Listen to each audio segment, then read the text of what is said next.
All right, we are going to look at adding and subtracting rational expressions, problems that have simple denominators or common denominators.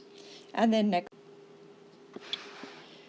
so example 1, 2x minus 1 over 16 plus 2x minus 1 over 24. Remember our fraction rules. We can add and subtract fractions as long as the denominators are the same. So we need to look at 16 and 24 and find that greatest common multiple. In this case, we have 16. Okay, this is our old way of listing our multiples. 16, 32, 48. Okay, my stylus is not working very well.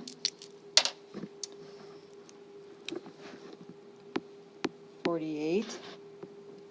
And for 24, it's 24 and 48. So there's our common multiple, right?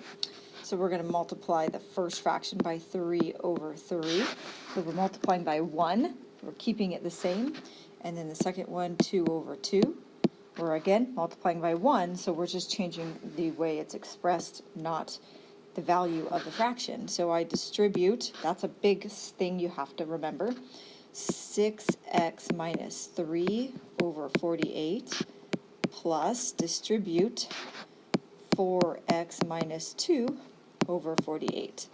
And now I can combine my numerators over one denominator. 6x plus 4x is 10x, and negative 3 minus 2 is minus 5. And then we can factor that out to make sure there's no simplifying. That is, let's factor out a 5 times x minus 2 over 48. And the question is, can I simplify 5 over 48? No, I cannot. So that is my final answer. There's no variables in the denominator, so I don't really have to worry about domain issues. Let's look at number 2. 4 over 3x squared y minus 8 over 2y cubed. So the goal is to make the denominators the same. So I have, let's see, 3 and 2. That's 3, 6, 9, 2, 4, 6. So my common multiple is going to be 6. So my least common denominator is going to be 6. And then the highest exponent on each variable is going to be our common denominator there, common multiple. So I have x squared and y cubed. So in order to make the first denominator, 6x squared y cubed, I have to multiply it by, let's see, 2, because 3 times 2 is 6. I already have the x squared, and then I need the y squared. I need to multiply by y squared to make it y cubed. So I'm going to multiply by 2y squared over 2y squared. And then the second denominator, to make this equal to our common denominator of 6x squared y cubed, I need to multiply by 3, because 2 times 3 is 6, on the top and the bottom. And then x squared, because I already have the y squared, or the y cubed. And so when I do that, I'm going to get in the numerator the first fraction, 2y squared times 4, gives me 8y squared over 6x squared y cubed, minus 8 times 3x squared is 24x squared over 6x squared y cubed. So now I have my common denominator, so I can combine my numerators, adding or subtracting them. So I get 8y squared minus 24x squared over 6x squared y cubed.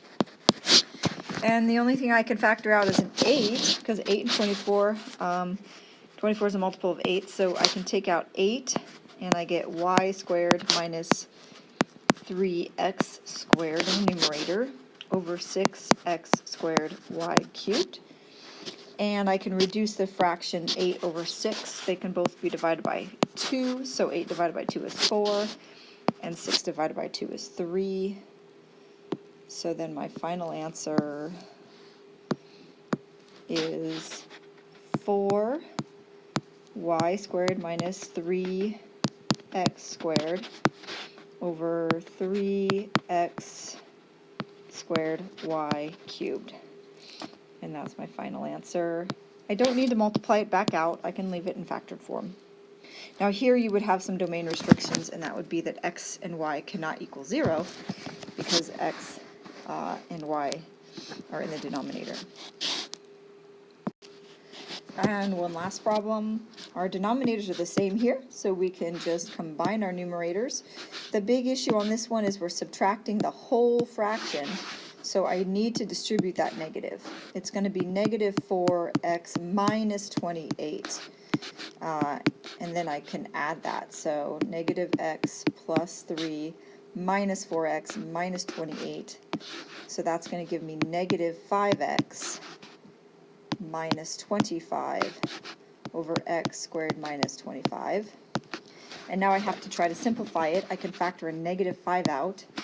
Negative 5 times x plus 5 on the top. And then the denominator is x plus 5, x minus 5. And we see we have x plus 5's divide out.